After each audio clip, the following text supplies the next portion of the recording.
மாபெரும் கிளர்ச்சிக்கு பிறகு ஜப்பான்ல நிறைய மாற்றம் வர தொடங்குச்சு. நாகசாக்கில உள்ள டிஜிமான்ற தீவு மட்டும் வெளி உலகத்தோட இன்ன வரைக்கும் தொடர்புல இருந்துட்டு இருக்கு அப்படின்னு பேக்ரவுண்ட் வாய்ஸ்ல சொல்றாங்க. யோ யார் நீ என்னோட டெலிஸ்கோப் வச்சு என்ன பண்ணிட்டு இருக்க? பரவாயில்லையே, ஜப்பான்ல பொண்ணுங்களை பாக்குறதுக்கு இந்த மாதிரி கருவியெல்லாம் யூஸ் பண்றாங்களா? சரி டே நீனும் பாக்குறியா அப்படின்னு இப்ப ஒரு நேரம் மாத்தி மாத்தி பாத்துட்டு இருக்காங்க. இப்ப வெளியில ஒருத்தன் கிரிக்கோ சைட் அடிச்சுக்கிட்டு இருக்கான். என்ன அழகு, என்ன ஸ்ட்ரக்சர், செம்மையா இருக்கானே. இந்த மாதிரி அவன் பாத்துக்கிட்டு இருக்க. இப்ப கிரிக்கோ இருக்கிற இடத்துக்கு பாட்டி வந்து ஆமா வேலை செய்ய என்னத்தை பத்தி யோசிச்சுட்டு இருக்க அப்படின்னு கேக்குறாங்க. ஒன்னும் இல்ல அப்படின்னு நான் சொன்னானே. அப்பனா சரி வெளியில போய் வாசலுக்கு முன்னாடி போய் தண்ணி தெளி அப்படின்னு சொல்லிட்டு கிரிக்கோ அனுப்பி வச்சிடறாங்க. இந்த பக்கம் இவங்க மறைமுகமா பொண்ணுங்களை பாத்துக்கிட்டு இருக்கிறத சிகாரு பாத்துட்டு அந்த டிவைஸ உடச்சு போட்டுறா. இதை பார்த்துட்டு வந்த ஃபாரினர்ஸ் எல்லாம் சேரா தம்பி அப்புறமேட்டி பாப்போம் அப்படின்னு சொல்லிட்டு அவன் கிளம்புறானே. ஐக்குஸ்கேவும் யோ வினியா விட்டு போறீங்க காப்பாத்தீங்க அப்படின்னு சொல்லி கூப்பிடுறான். ஆனா சிகாரு அவனை கூப்பிட்டு வச்சு எங்கடா ஓட பாக்குற அப்படின்னு சொல்லிட்டு போட்டு பொழந்து கட்டிக்கிட்டு இருக்கா. இப்ப ஹீரோ வீட்டுக்கு தேவையான பொருட்கள் எல்லாம் வாங்கிட்டு போய்கிட்டு இருக்கும் போது அவனோட சீலை கையில வச்சுக்கிட்டு சுதா மாதிரி சொன்னதை யோசிச்சு பாக்குறான். நீங்க கிரிக்கோவை லவ் பண்றீங்களா இல்லையா அப்படின்னு சொல்லிட்டு கேட்டிருப்பான் அவன். இந்த மாதிரி அவன் யோசிச்சுக்கிட்டு அந்த சீலை பாத்துக்கிட்டு இருக்கும்போது ஒருத்தன் ஹீரோவே வந்து இடிச்சிடறான். அதுல வச்சிருந்த பொருள்லாம் கீழே விழுக பாத்து போக மாட்டேடான்னு ஹீரோ சொல்ல சாரிப்பா தெரியாம அடிச்சிட்டேன் அப்படின்னு நான் சொல்லிட்டு கிளம்புறான். அதுக்கப்புறமா தான் ஹீரோக்கு தெரிய வருது அவனுடைய சீலை காணும் அப்படின்ட்டு. அப்பனா அவன் தான் எடுத்துட்டு போயிருக்கணும் அப்படின்ட்டு ஹீரோ யோசிச்சுட்டு இருக்கும்போது கிரிக்கோ அந்த இடத்துக்கு வரா. ஹீரோ அவகிட்ட பொருள் எல்லாம் கொடுத்துட்டு நீ எங்க இருந்தாலும் சும்மா விட மாட்டானா அப்படின்னு சொல்லிட்டு அவனை தேடி போய்கிட்டு இருக்கான். ஆனா ஹீரோ கிட்ட இருந்து அந்த சீலை எடுத்தவன் கத்துலதான் இருந்திருக்கான். இப்ப அவங்க எல்லாம் ஒருத்தன் கிரிக்கோவை பார்த்துட்டு எனக்கு அந்த பொண்ணு வேணும்னு சொல்றான். அப்பனா அதை நான் என் வழியில கரெக்ட் பண்ணி தரேன். இப்ப ஹீரோ அவனை தேடி பாக்குறான். அவனை எங்கேயும் காணோம். இப்ப ஹீரோ வீட்டுக்கு வந்தானே அவன் மேல என்ன வரை சத்தமா இருக்கு. ட்ரேடிங் பண்றதுக்கு ஆள் வந்திருக்காங்க. ஓ ஃபாரின்காரங்களா? கிரிக்கோவுக்கும் உங்களுக்கும் இடையில ஏதாச்சும் நடந்துச்சா? நானா ஒண்ணுமே பண்ணலையே அவனு. நீ ஒன்னும் பண்ணாததுனாலதான் அப்படி இருந்தாளா அப்படின்னு பாட்டி சொல்ல. இப்ப அந்த சத்தம் கேட்ட ரூமுக்குள்ள என்ன நடக்குதுன்னு பார்த்தா ஹீரோ கிட்ட இருந்து சீல ஆட்டையை போட்டவனும் மிச்சம் 2 பேரும் இங்கதான் இருக்காங்க. ராக் பேப்பர் சிசர் அப்படின்னு சொல்லிட்டு ஒரு விளையாட்டு விளையாடி ஃபன் பண்ணிட்டு இருக்காங்க. இதை ஒருத்தன் போட்டோ வேற எடுத்துக்கிட்டு இருக்கான். இப்ப ஹீரோ எப்படி கண்டுபிடிச்சிட்டான்? ஒழுங்கா மாதிரி என்னுடைய சீலை என்கிட்ட திரும்பி கொடுத்துரு. ஆமா எதை பத்தி பேசிக்கிட்டு இருக்கு? அது எனக்கு ரொம்பவுமே முக்கியமானதுடா. ஓ சாரிப்பா நான் இப்பதான் அடகு கடையில வச்சுட்டு வந்தேன். இருந்தாலும் அது அந்த அளவுக்கு எல்லாம் ஒருத்தர் இல்லையே. என்னடா சொன்னேன்?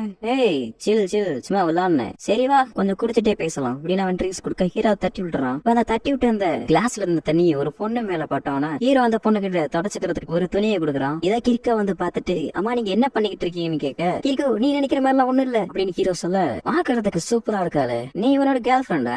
ஏரிக்கா ஹீரோவை பார்த்துட்டு இல்லன்றா. நான் நினைச்சேன் உங்களை மாதிரி அழகான பெண்ணுங்கள்லாம் என்னை மாதிரி ஆட்களோட தான் இருக்கணும். சும்மா கிண்டல் பண்ண தப்பா நினைச்சுக்காதீங்க அப்படின்னு நான் சொல்ல அம்மா யாரா நீ அப்படின்னு கிரிக்கோ கேட்க எனக்கு இந்த தம்பியை தெரியும். அது மட்டும் இல்லாம இந்த பொருள் எனக்கு டவுனுக்குள்ள கிடைச்சிச்சு. இதே இந்த சின்ன பையன் அவன் விட்டு சொல்றான் அப்படின்னு அவன் சொல்ல நீங்க அதை தொலைச்சிட்டீங்களான்னு கிரிக்கோ கேட்க இல்ல இவன் தான் திருட்டிட்டான். இப்ப கிரிக்கவனை பார்த்து முறைக்க இங்க பாருமா பொண்ணு நீ ஏதாச்சும் தப்பா பண்ணேன்னு வச்சுக்க உங்க பாத்துதான் அது கெட்ட பேரா வந்து முடியும். அதனால கொஞ்சம் பார்த்து நடந்துக்க அப்படின்னு அவன் சொல்ல எங்களுக்கு அந்த சிறப்பவே அவசியம் அப்படின்னு கிரிக்கா சொல்ல ஆனா எனக்கு இதை திரும்பி கொடுக்கறதுக்கு மனசு வர மாட்டேங்குது. அது போக என்னால இலவசமாவும் இதை உங்களுக்கு தர முடியாது. அப்ப நாங்க என்ன பண்றது அப்படின்னு கிரிக்கா கேட்க வேணா ஒரு நாள் நைட்டு பூரா என் கூட இந்த ஹீரோ கேட்டுட்டு ஒரு ஆம்பளை பாரு நடந்துக்கிறான் அப்படின்னு அவன் சொல்ல ஒரு ஆம்பளை மாதிரியா?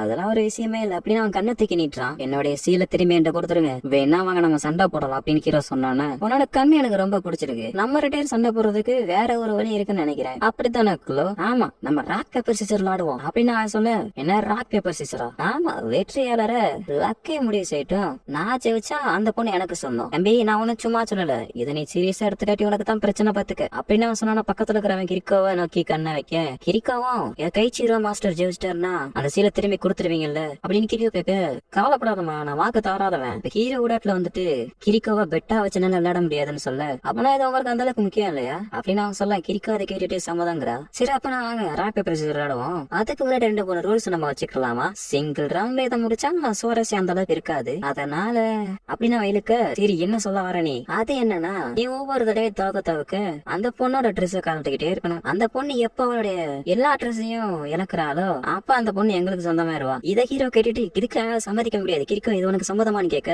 எனக்கு சம்மதம் தான் அப்படிங்கிறாவ. அதுவும் நான் உங்களை நம்புறேன் அப்படின்னு சொல்ல எனக்கு புரிஞ்சிருச்சு நான் பாத்துக்கிறேன். இப்ப போட்டி ஆரம்பிக்குது. போட்டி ஆரம்பிச்சோன்னு ஹீரோ தோத்துக்கிட்டே இருக்கான். ஜெயிக்கவே இல்ல. ஹீரோவும் உன்னால எத்தனை எப்படா முடியுது அப்படின்னு கேட்க போது என்னோட காஜோட பவர்டான்னு சொல்ல கிரிக்கோவுக்கும் லாஸ்ட் 2 சான்ஸ் தான் இருக்கு. அப்ப அவன் சுதே மாதிரி சொன்னதை யோசிச்சு பாக்குறான். நீ கிரிக்கோவை லவ் பண்றியா இல்லையா அப்படின்ட்டு. ஆனா சரி இப்ப நம்ம விளையாட போறதுதான் கடைசி சுற்றா இருக்கும். விளையாடலாமா?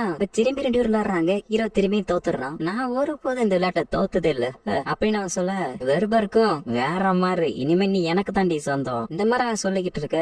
நம்ம பெரியவரும் சரி சரி இனி லாஸ்ட் ஒரு ரவுண்ட் இருக்குல்ல அதையும் முடிச்சிருவோம் அப்படின்னு அவன் சொல்ல கூட இருக்கிற ஒருத்தன் தம்பி இதுக்கு மேல அந்த பொண்ணு விளையாடுச்சுன்னா அவனோட ட்ரெஸ் இல்லாம தான் இருப்பா பாத்துக்க அப்படின்னு அவன் சொல்லிக்கிட்டு இருக்க போது கதவத்தை வந்துட்டு ஒரு 4-5 பேரு லோ அவர்களே எங்க இருக்கீங்க அப்படின்னு அவன் கேட்டுட்டு இன்னைக்கு நைட் எங்களுக்கு கொடுக்குற சொன்ன பொருட்கள் எல்லாம் எங்க அப்படின்னு கேட்க, அதுவும் நீங்க புது புது வெப்பன்லாம் தரேன்னு சொன்னீங்க. இந்த மாதிரி அவங்களுக்கு இடையில பேச்சுவார்த்தை போய்கிட்டு இருக்கும்போது நம்ம பெரியவரை பாத்துறாங்க. டேய் நீ தானா எங்க வீட்டுக்கு வந்து எங்க கிட்ட இருந்து பொருளாம் திருடிட்டு போனவன், நீ ஒரு திருடன்டா அப்படின்னு நான் சொல்ல, நம்ம பெரியவரும் வணங்க அப்படின்னு சொல்றான். இதை ஹீரோ பார்த்துட்டு அப்பனா நீ திருடனாடா அப்படின்னு சொல்லி பாக்க, ஒழுங்கா மாதிரி என்ன இருந்து எடுத்துட்டு போன காசுலாம் திரும்பி குடுறா அப்படின்னு அவங்க கேட்க, சாரிங்க நான் எல்லாத்தையும் செலவழிச்சிட்டேன் அப்படின்னு அவன் சொல்றான். நாங்கெல்லாம் சாம்பாய்ஸ்ரா, எங்க கிட்டே நீ போய் சொல்றியா?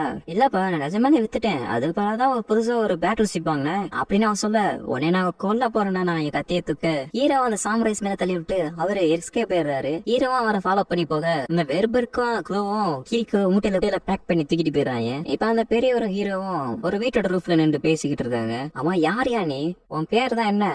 அதுவா என் பேரை நான் மறந்துட்டேன் தம்பி. சரி அதை விடு, நீங்க சோகனேட்டை பத்தி என்ன நினைக்கிறீங்க? அதான் இந்த மாதிரி ரோபோட்ஸ் வச்சுட்டு சண்டைக்கு வருவாங்களா அவங்கள கேக்குறேன். எனக்கு இவங்கள பார்த்தாலே பிடிக்காது அப்படின்னு ஹீரோ சொல்ல, இப்ப வெளியில இருந்த ஆயுதத்தை விக்கிறதுக்காக நிறைய ட்ரேட் கம்பெனிஸ் நம்ம ஜப்பானுக்குள்ள வந்துட்டாங்க. அதிகமா வெளியில இருந்துதான் பிசினஸ் அதிகமா நடந்துகிட்டு இருக்கு. அதுவும் இந்த பீரங்கி அப்புறம் துப்பாக்கி தான் இப்ப அதிகமா சேல்ஸ் ஆகிட்டு இருக்கு. ஹீரோவும் அப்பனா நீங்க அவங்க பக்கம் இல்லையான்னு கேட்க, இந்த மாதிரி மெர்ச்சன்ட்ஸ் எல்லாம் ரொம்பவே மோசமான ஆளுங்க, நான் அவங்கள மாதிரிலாம் கிடையாது. இப்ப நம்ம நாடே குழப்பத்துல இருக்கு, நம்ம நாட்டை ஒருங்கிணைக்கிறதுக்கு யாராச்சும் தேவை, இல்லாட்டி இந்த மாதிரி ஏதாவது தேவைப்படும் அப்படின்னு அந்த சீலை காமிக்க, யோ பெரியவரே ஒழுங்கா மாதிரி அந்த சீலை திரும்பி வேண்டிய கொடுத்துருங்க, இது உனக்கு தேவைப்படுதுன்னா நீ என்னோட சண்டை போட்டு வாங்கிக்க அப்படின்னு அவன் சொல்ல, இந்த பக்கம் பார்த்து வாங்கி கீக்கே கட்டி போட்டுட்டு அந்த சிகையூசி நம்மள எப்ப வேணா அந்த நாட்டை விட்டு வெளியில அனுப்பலாம் அப்படின்னு இன்னொருத்தன் சொல்ல, அதை பத்தில நீங்க கவலைப்படாதீங்க, அந்த சிகையூசியை பிடிக்காத சாமுராய்கள் இங்க நிறைய இருக்காங்க, அவங்க கிட்ட நம்ம ஆயத்தை விக்கிறதுனால நம்ம நிறைய காசு சம்பாதிக்கலாம். ஆமா அதை கிட்டார் பண்ண நமக்கு இது யூஸ் ஆவான்னு நினைக்கிறேன். அவன் மட்டும் நம்ம வழியில ஏதாச்சும் பிரச்சனை பண்ணானா அவன் கதையை முடிச்சிட வேண்டியதுதான். அந்த பெரியவர் நம்ம ஹீரோவை கடலுக்கு கூட்டு வந்து, இந்த கடல் ரொம்ப அழகா இருக்குல்ல,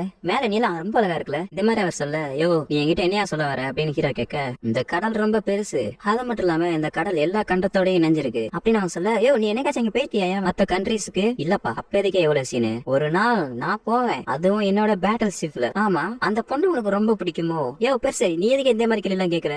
சும்மா சொல்றான், நீ அந்த பொண்ணை லவ் பண்றேல, அவளுக்கு கொடுக்கப்பட்ட வேலையை பண்ணிட்டு இருக்கா, அவ்வளோ எங்க ரெண்டு இடையில எதுவுமே கிடையாது. இந்த மாதிரி ஹீரோ சொன்னானா, இதனாலதான் நீ தோத்த, என்ன சொல்றீங்க? உன்னோட ஃபீலிங்ஸ் அலபாஞ்சிக்கிட்டு இருக்கு தம்பி, அலபாஞ்சிக்கிட்டு இருக்கா. லவ் பண்றதுன்னா எனக்கு என்னன்னு தெரியாது, ஆனா எனக்கு கிரிக்கோவை பிடிக்கும், அவ எப்பவுமே என் கூட இருக்குன்னு ஆசைப்படுவேன் அப்படின்னு ஹீரோவோட ஃபீலிங்ஸ் சொன்னோன்னா, சரி போலாமா, எனக்கு வேற ஒரு நாட்டுக்கு போக வேண்டியது இருக்கு, வேற ஒரு நாட்டுக்கு போறீங்களா? ஆமா அப்படின்னு அவங்க சொல்லிட்டு இப்ப கிரிக்கோ இருக்கிற இடத்துக்கு ரெண்டு பேரும் வந்துடுறாங்க. ஹீரோ கிரிக்கோவை பார்த்துட்டு அவனை காப்பாத்த பாக்க கொஞ்சம் அவசரப்படாம காத்துடுறா தம்பி அப்படின்னு அந்த பெரியவர் சொல்றாரு.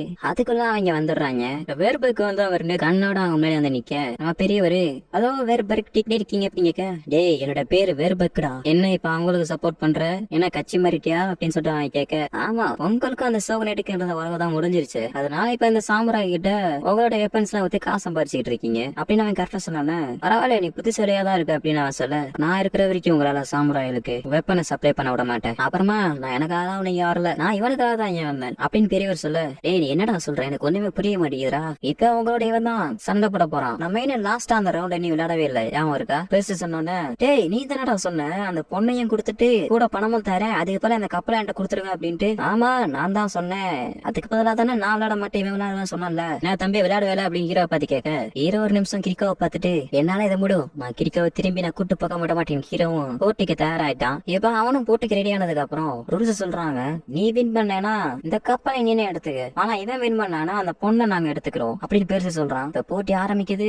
பார்த்தா நம்ம ஹீரோ தான் அதுல ஜெயிச்சிருக்கான். சரி இப்ப கிரிக்கவங்களுக்கு திரும்பி கூட அப்படின்னு சொல்லி ஹீரோ கேட்க, நான் அந்த பொண்ணை உங்கள்ட்ட தரமாட்டேன் நான் சொல்ல, இப்ப அவன் கண்ணை வச்சு மிரட்ட நம்ம பெரியவர் அவருடைய சட்டைக்குள்ள இருந்து ஒரு வெள்ளத்துணி எடுத்து மேல காமிக்க, பக்கத்து கப்பல இருந்து ஒருத்தன் வீரங்கையா சொல்றான். இப்ப பெருசு பக்கத்துல போயிட்டு, ஐயப்பா நான் திரும்பி இந்த கொடியை நான் மேல தூக்குன்னு வச்சுக்க, அவன் டைரக்டா அந்த டேஜியமாவே அட்டாக் பண்ணுவான் அப்படின்னு சொன்னோன்னு அவங்க தோல்வியை ஒத்துக்கிறாங்க. இப்ப ஹீரோ எப்படி கிரிக்காவை காப்பாத்தி கூட்டு வந்துறான். இப்ப ஹீரோவுக்கு அவன் நன்றி சொல்ல, இப்பதான் ஹீரோவுக்கு அந்த சீல் ஞாபகம் வருது. பெருசு கிட்ட திரும்பி சீலை கேட்க, வேணா நம்ம லாஸ்டா ஒரு போட்டி வச்சுக்கலாமா, அதுல நீ சின்ன சீலை தர அப்படின்னு சொல்ல, ஹீரோவும் கான்பிடென்டா வா பாத்துக்கலாம்னு கூப்பிட்டு, தம்பி உன்னோட கண்ணு எனக்கு ரொம்ப பிடிச்சிருக்கா, ஆனா இந்த தடவை உன்னுடைய லைஃப பந்தயமா வைக்கிறியா அப்படின்னு நான் சொன்ன, ஹீரோவும் கான்பிடென்டோட நான் தோத்தனா நீ சுட்டுக்க அப்படின்னு சொல்றான். இப்ப போட்டி தொடங்குது, அதுல திருப்பி நம்ம ஹீரோ தான் ஜெயிக்கிறாரு. இப்ப அந்த சீலை ஹீரோடைய தூக்கி போட்டுட்டு, இந்த சீல் தான் ஜப்பானோட தலைவிதியவே நிர்ணயிக்க போகுது, அதனால நான் சொல்றத கரெக்டா கவனி, டக்கேமி காசுச்சின்ற ஒரு ரெட் டீமன் ஏடோல அவேக்கன் ஆயிருச்சு. வில்லன் கிட்ட இருக்கிற உனிகாமே தான் சொல்றாரு, ஃபாரினர்ஸ்லாம் ஒரு குழப்பத்துல இருக்காங்க. ஜப்பானை யார் கைப்பற்றுவாங்க அப்படின்ட்டு. சரி, நான் அவன்கிட்ட ஒரு கேள்வி கேட்கிறேன். உன்னால இந்த ஜப்பானை ஆள முடிஞ்சா நீ என்ன பண்ணுவ அப்படின்னு அவர் கேட்க, நான் இதுக்கு முன்னாடி எப்படியாச்சும் பிரச்சனையில இருந்து தப்பிச்சு ஓனானு தான் பார்த்தேன். ஆனா இனிமே என்னுடைய பிரச்சனையை நான் நேருக்கு நேரா எதிர்கொண்டு அதை அழிக்க போறேன் அப்படின்னு ஹீரோ சொன்னோன்னே, அப்பனா இதான் உன்னுடைய பதிலா?